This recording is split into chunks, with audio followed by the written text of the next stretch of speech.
Hi, I'm Laurie Dobson, and this is Island Update. It's Wednesday, April 15th, 2020. I'm on Great Cranberry Island in Maine, and this is a day formerly known as Tax Day, April 15th. And I'm doing this in the morning. I'm just full of beans, even though I haven't had any, but I just kind of want to get going before the day makes me a little more self-reflective, maybe some self-censoring, and then by the time it gets to the evening, I don't want to say what I have really on my mind. And so I've been thinking a lot about concerns that I have about what makes our situation better and worse living on the island here, considering our vulnerabilities, and that's kind of a tribal mentality. And I also have my own selfish mentality about why I want to do these videos. But I think if I'm just going to be honest, what gets me to do these is a sense that I'm being productive. I'm not just going to here collecting hairs and getting kind of, inward. This is spring. It's like any other time in my garden would be deadheaded by now because I got some things coming up that are, not just crocuses. I've got some lungwort, some other nice spring perennials. So, I ought to be out there and I ought to have my, laundry already folded and stuff. And so what I've been doing instead to keep myself in good shape mentally is I've been allowing myself my feelings, figuring out what, needs expression and what needs to be figured out. Because a lot of the time when I get, discouraged, depressed, whatever, it's because I have something that I'm not allowing myself to experience. And I know a lot of people are experiencing depression right now. So I was struck this morning. I was listening to Useful Idiots. It's a thing put on by Matt Taibbi and Katie Halper from Rolling Stone. I used to work at Rolling Stone. And I obviously they're too young. I wasn't there when they were there. But it's a place I am glad I worked at because there's an opportunity there to be young, to be productive and creative, and to deal with things. And one of the guests was a guy named Johan Hari, and I think it's required listening. So I recommend that you do. He's talking about how, and the reason I'm bringing it up right now, is that he was talking about how depression has 8 scientific components. 2 of the main ones are inequality and financial insecurity. And that those are the ones that are being hard hit right now. And that in the last couple of weeks, 2-3 weeks, people have been experiencing a massive increase in those 2 sectors. So, and he was talking about growing up for a while in Russia where people had a lot less, but they had a lot, they seemed a lot more happy. So even though there is a sense of perhaps financial insecurity, there's a sense of social cohesion because people are together more. They understand each other more and each other's situations, and there's a way that they can communicate need. So if someone's extremely in need of something, or the communication about need is able to happen. So I think there's just a natural way that they can share that load together, whether by finding a way to meet somebody else's need productively within the group, or just understanding and sort of providing solidarity. And, fellow feeling and compassion and love. And those are the ways that people get through. And I think my concern about the older generation right now is not so much that they would, catch something and die, because every flu season, they're much more at risk, 10 times the risk, every flu season of catching something that's influenza related. But the fact that they have, up until the day that they died formerly, they had their groups. They had many of them, my mother's in particular. She has her Good Cheer Club. She has her, like Our Lady's Aid, is very similar.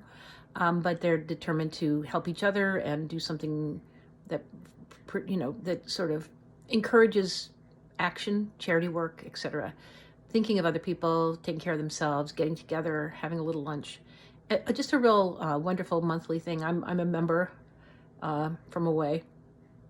I had to have an invitation to get in, so it's a bit exclusive, and the rules are pretty straightforward. But it's a club, and there's all sorts of note taking and presidents, this and that. You have to do it right. But it's a group, and it's a good group, and it's available to women, and I think probably men too, but it's only women. I think it's a really wonderful thing. It's kind of a way that we have had in our past history in, I know the Ladies' Aid was more like that at one point. So, and it was connected to the church at one point. So it provided a direct kind of a thing. Nowadays, it's pretty important what we do on the island. But it's got to find another way to serve, and I think that our leaders are looking into that. And I would encourage them to continue and use all of us to sound as sounding boards. I think everybody's ideas right now are important. How can we best take care of others? But we have to understand what the debilitating things are that are actively working against people. It's obviously the fear of catching this thing. And I will say, the more I hear, the more I listen to people who've had it and what the symptoms are that they're telling us now, that, you can count on if you had it, probably you did, that I did have it in February 11th.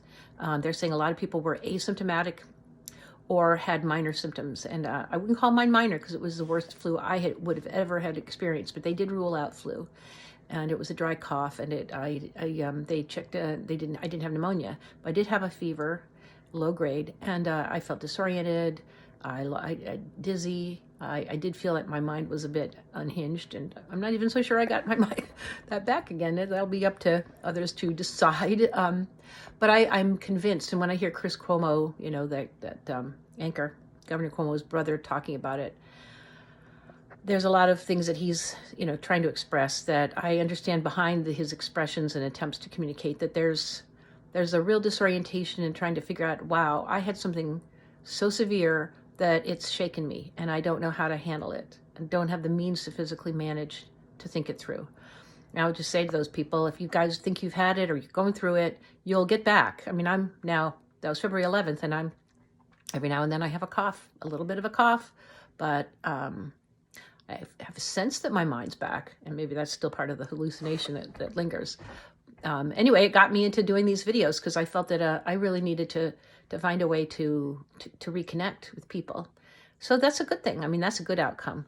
And so there are ways to experience the depression, the anxiety that we're having right now, but recognize where other people are hit hard.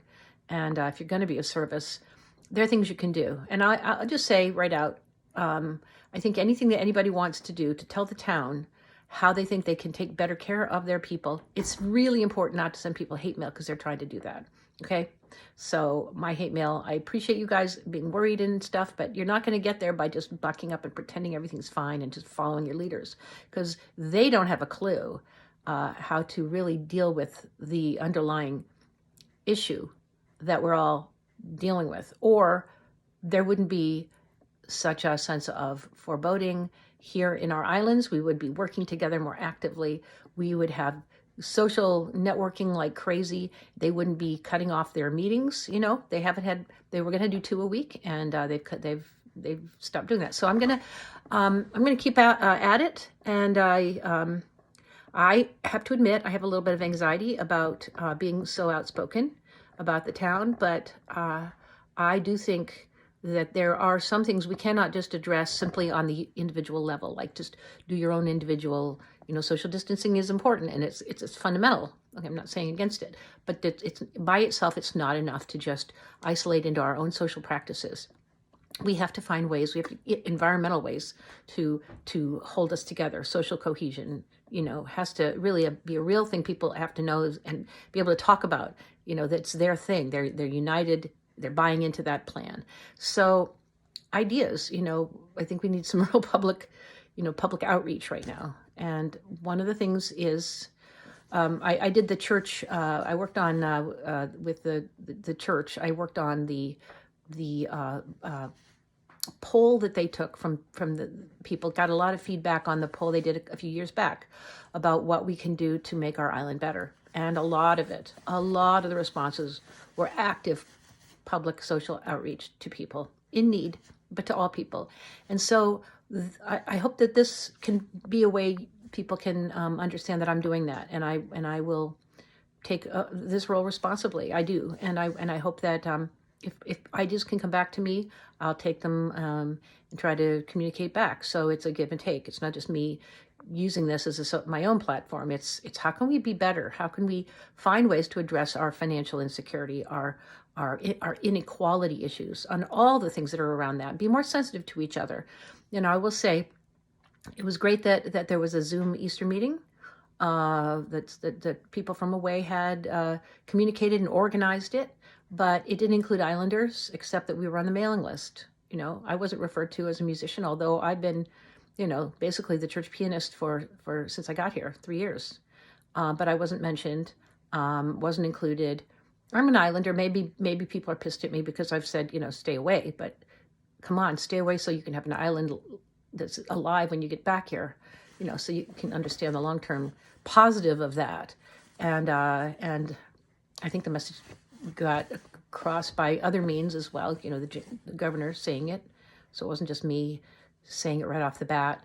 Obviously, there were other people saying it. So, staying away to stay safe, staying at home to keep this curve thing flattened, to spread the thing across, and not so everybody doesn't get hit all at once here in a way they wouldn't be able to cope with.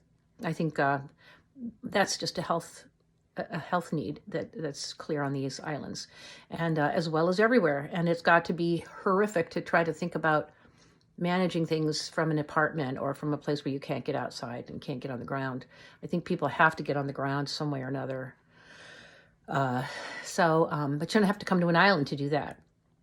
But you do have to be aware that when you talk about how hard it is for you because you haven't been to, you had to cancel your plans to Europe, or you can't see your kids, and we can't get to the mainland, if you were to take it seriously, what we're told, we can't get anywhere else but one mile by 1 mile. So, figure that in. And I'm not complaining, actually, because within that mile, I can walk, I can take care of myself.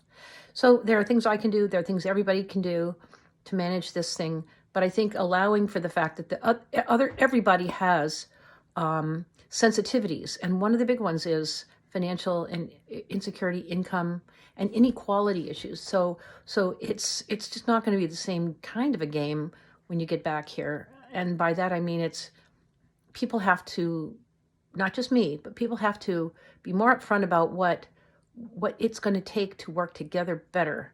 And I hope you hear me now, because there's going to be less tolerance for hearing how hard it is for you when you're complaining about a minor loss of certain luxuries that you are temporarily experiencing. It's just in a whole other universe from what the reality is here. You can't be on the porch talking about your mega millions when you're sitting next to somebody who has food insecurity, who has heating insecurity, in their house, or various things, and they don't feel that they can even talk because they've just been outgunned. And I think we've got to stop that kind of thing. I'm talking too much here, but anyway, you get the drift, and I think it's going to be something I'm going to make a point to talk about more. I love everybody here, believe it or not. I value you because I see behind the attempts to communicate and miscommunicate, there is the desire to connect as a community and as a whole. There's some ways that work better than others, and I welcome your input. Just let's keep it as a dialogue, and let's get somewhere with this conversation, because I think it's worthwhile. And have a great day. Talk to you later.